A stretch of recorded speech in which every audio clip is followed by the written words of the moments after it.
नमस्कार, आपण बघत आहात महान्यूज 7 करिता मी नंदिनी बर्वे। वडूयाच्या खास बातमीकडे।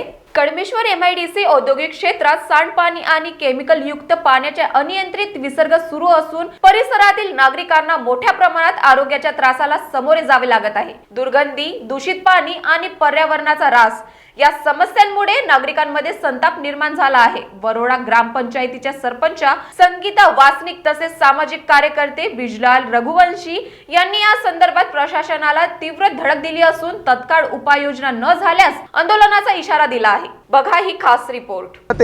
या पाण्यामुळे कळमेश्वरच्या जनजीवन जे आहे, पाण्याचं जे व्यवस्था आहे ते पूर्णपणे खराब झाली आहे। यामुळे येणाऱ्या 10 तारखेला कळमेश्वर या एमआयडीसी मध्ये इथेच एक जन आंदोलन होणार आहे, ज्यासाठी आज इथं आम्ही सर्व उपस्थित झालो आहोत। जन आंदोलनाचा विषय हाच आहे का कळमेश्वर एमआयडीसी जे आहे ते एमआयडीसी मध्ये जे पाणी दूषित पाणी सोडले जाते ते बंद करावं आणि पूर्ण कळमेश्वरमध्ये एक सामूहिक वॉटर ट्रीटमेंट प्लांट तयार करण्यात यावं। एमआयडीसी मध्ये बंद करा, दूषित पाणी बंद करा।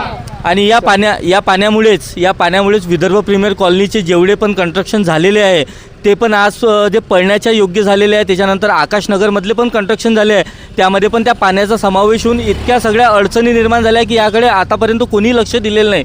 तर मी तातडीने सर्व नागरिकांना इथे आवाहन करतो की येणाऱ्या 10 तारखेला सर्वांनी आंदोलनासाठी उपस्थित राहावे, हीच विनंती। धन्यवाद। नमस्कार, मी सरपंच ग्रामपंचायत वरोडा।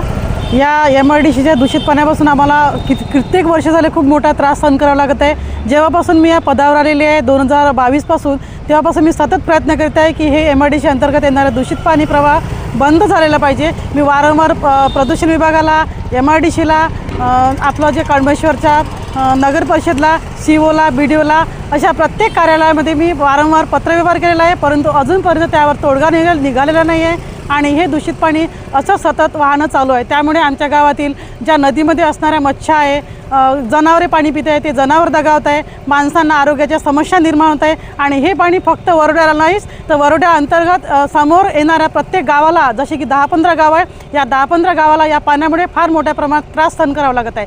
आमच्या गावामध्ये पाणी पुरवठ्याचे विहीरसुद्धा या नदीच्या काठावर आहे आणि त्यामुळे हे दूषित पाणी या विहिरीमध्ये झिरपत आहे आणि हे पाणी आम्हाला या गावकऱ्यांना प्यावं लागत आहे। ना इलाजास्त प्यावं लागत आहे। त्यामुळे छोट्या मुलांना, जनावरांना, वृद्ध लोकांना खूप मोठ्या मानसिक आजाराला आणि शारीरिक आजाराला सुद्धा किंवा पोटदुखी, जसे घसादुखी असे फार मोठे आजार या ठिकाणी उद्भवलेले आहे। त्यामुळे जर यावर आता आमचा शेवटचा निर्णय म्हणजे ते जन आंदोलन, आणि ते आम्ही बिरजूभाऊ यांच्या नेतृत्वाखाली ग्रामपंचायतच्या सर्व कर्मचाऱ्यांचं सहकार्य घेऊन, सर्व गावकऱ्यांचं सहकार्य घेऊन यांच्या नेतृत्वाखाली आम्ही हे जन आंदोलन येत्या 10 तारखेला या ठिकाणी करणार आहोत। जर 10 तारखेपर्यंत हे येणारं पाणी पूर्णतः बंद झाले नाही तर आमचा हा निर्णय ठाम राहणार आहे आणि हा निर्णय आम्ही कदापि मागे घेणार नाही। म्हणून आम्ही आव्हान करू इच्छितो की या एमआयडीसी अंतर्गत येणाऱ्या कंपन्यांना आव्हान करू इच्छितो की त्यांनी हे येणारं पाणी पूर्णतः बंद करावं किंवा त्या ठिकाणी एक सार्वजनिक ट्रीटमेंट प्लांट या ठिकाणी निर्माण करावा की आम्हाला जेणेकरून त्रास होणार नाही।